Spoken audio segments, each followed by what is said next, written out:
the 46th and a half President of the United States, the first woman president, albeit unelected, was none other than Jill Biden. It's interesting to note how the left and the media had no problem with unelected Jill Biden, who often sat at the head of the table making presidential decisions. Certainly it wasn't Joe that was making them. But they screamed like hell that Elon Musk was the unelected president, when in fact he came in on a temporary basis to address out-of-control and often criminal fraud in our government. And he left after a few months. Now he left under turbulent circumstances, yes, but he left as planned. And old CNN Jake Tapper wrote a whole book on Joe Biden's incompetency. Apparently, old Jake had an epiphany one day and realized that he erred. He really should have known about Biden's incompetency. I mean, the signs were all there, he said. The signs were all there. Of course they were, in bold neon letters. He could have done his job years ago and told us for free what he put into a multi-billion-dollar book. But Jake's no different than the rest of the mainstream media. They all lied about it.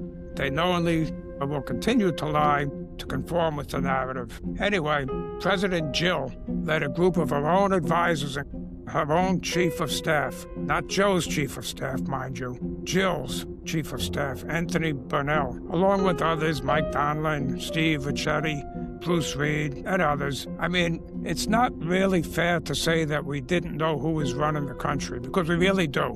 It was Jill and her Politburo. Which brings us to the issue of the auto pen. It's absolutely treasonous if unelected officials were fraudulently affixing president's signatures on documents and to the unprecedented precautionary lifetime pardons, which we never heard of before, without the president's knowledge. But here's the thing, the American people aren't stupid.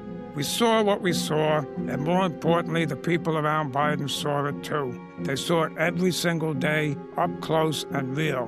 Which brings me to the real issue of today's podcast, the cover-up. If the president was deemed to be incompetent to even stand trial, as he was during the classified document investigation, he is incapable, in my opinion, of authorizing the use of his signature on those documents and pardons. He's incapable.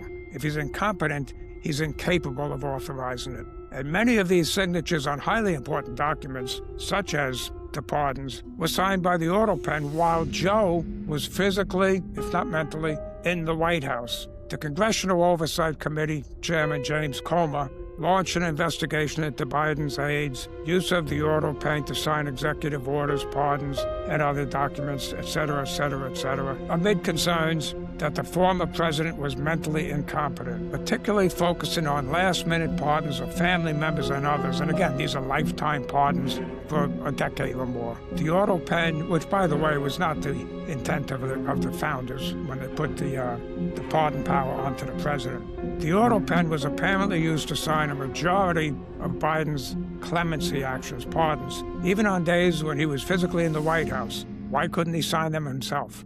Well, these are pardons. These are not 100,000 letters going to congratulate Boy Scouts. Anyway, I'm really not holding my breath when it comes to Congressman James Comer's investigations, though. You may recall we launched an exhaustive investigation into the whole Biden family's dozens of offshore accounts, tracing millions of dollars from Russia, China, Ukraine, Romania, and other close friends of the U.S. But nothing ever came of it.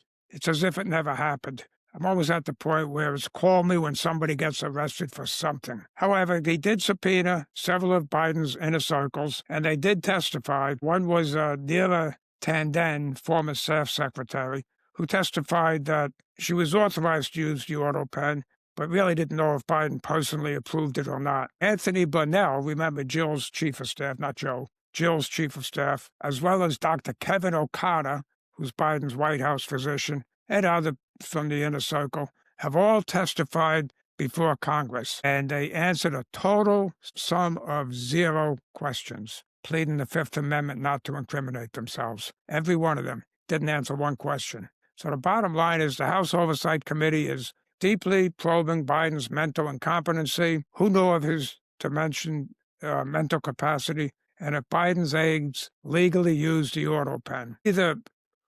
unbelievably important issues. Let's keep the lights on. This is Michael O'Reilly from O'Reilly's Corner. Thanks for watching.